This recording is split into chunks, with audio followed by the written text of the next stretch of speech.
Hey guys, let's get more news about Dallas, but first, don't forget to subscribe and leave your like. Disappointing Cowboy now out for 4 games after surprise injury. The Dallas Cowboys are trying to get back on track after a demoralizing loss to the New Orleans Saints last Sunday. Mike Zimmer's defense is firmly in the spotlight following its pathetic effort against the Saints, who racked up 44 points and 432 total yards in that Week 2 thrashing.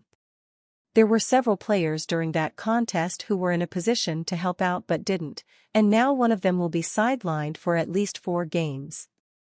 Cowboys sending DT Jordan Phillips to IR with a wrist injury, a person with knowledge of the injury said.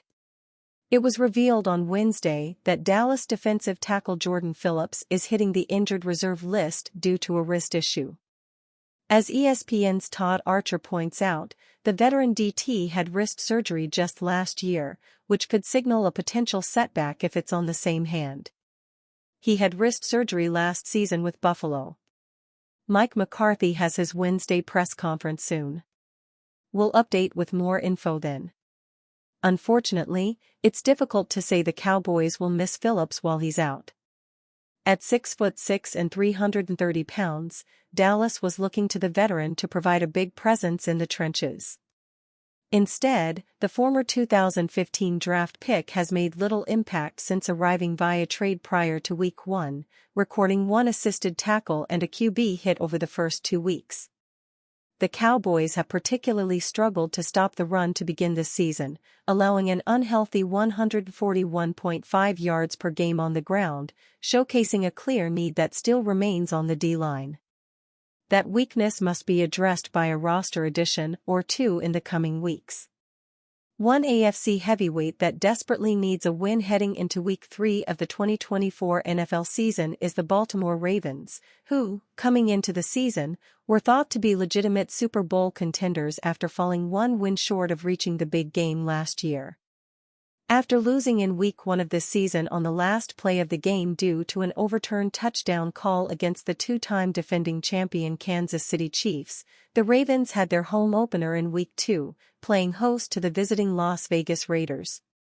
With the Raiders not considered a serious threat in the AFC outside of their defense, led by superstar pass rusher Max Crosby, Baltimore was heavily favored but ended up losing after having a 10-point lead in the fourth quarter.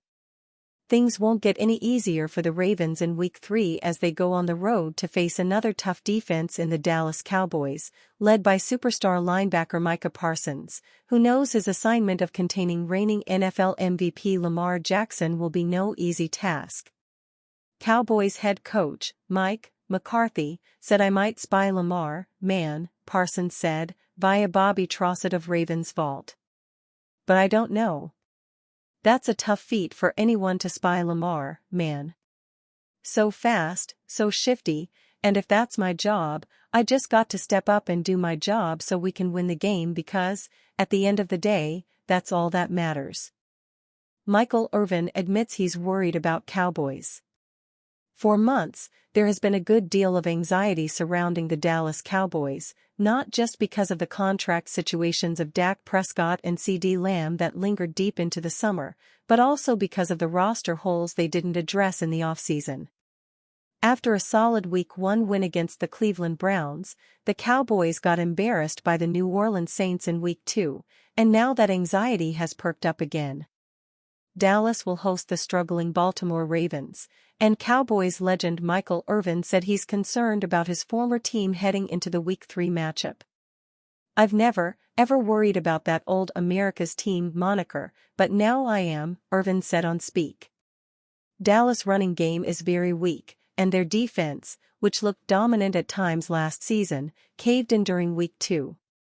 Prescott completed 27 of 39 passes for 293 yards against the Saints, but he also had 2 interceptions, and one has to wonder if he will ever play well in games that have big implications. Dallas lost several key people this offseason, including running back Tony Pollard, defensive end Dorrance Armstrong Jr., and defensive coordinator Dan Quinn. It has gotten to the point where few seem to care what the Cowboys accomplish during the regular season, given their consistent early-round losses in the playoffs. last year, the Cowboys finished first in the NFC East but came apart at the seams in the wild-card round of the playoffs against the Green Bay Packers. Cowboys preparing to face Pro Bowler after free agency snub. Among the many issues for the Cowboys worth watching heading into Week 3 is the state of the running game, which has been a disappointment even in a win against the Browns, but especially in a blowout loss to the Saints. And facing off against the Ravens this week adds a special wrinkle, because for much of the offseason, one player who was repeatedly linked to the Cowboys will be on the field for Baltimore, future Hall of Famer Derrick Henry. When it was apparent that the Cowboys would not be bringing back Tony Pollard after last season, the hope around the team was that they'd be looking for a between-the-tackles bruiser, a job few fill better than Henry. Who was heading to the free agent market? Henry has a house in Dallas. In 4 of the last 5 years, he led the league in carries, showing what a workhorse he can be. He was leaving Tennessee after 8 years with the Titans. His focus was on winning a Super Bowl. Indeed, all the stars seemed aligned for the Cowboys to make a run at him. But when free agency hit, crickets. Henry got 2 years and a modest $16 million from the Ravens. The Cowboys brought back Ezekiel Elliott for 1 year and $2 million. As David Moore wrote in the Dallas Morning News, citing organization sources, the Cowboys had no intent on spending money at the running back position. Cowboys owner Jerry Jones, speaking on 105.3 The Fan in Dallas this week, shrugged off the fact that the Cowboys were so intricately linked to Henry in free agency. He said that such links never came from him or the team. "There are a lot of good players that you are connected with," Jones said. "When you've got movement, I'll bet you're connected with 90% of all the free agents that are out there. That's not really connected, at all. That's a name." Jones had some praise for Henry but said he was never seriously considered in Dallas. "He's a heck of a running back, but you won't find anyone who will do a better job than the one we saw on Sunday, Alvin Kamara with the New Orleans Saints," Jones said. "Have all the respect in the world for him, he is a top running back. We got other things we've got to get ready to do other than just regret or lament on whether or not we signed one of those players we're playing on Sunday." To be fair to Jones, while the Dallas run game has struggled, the Cowboys have gained just 170 yards on the ground, 25th in the NFL, and their average of 3.7 yards per attempt ranks 26th. Henry has not been great either, with 130 yards in 31 attempts in 2 games thus far. He does have 2 touchdowns.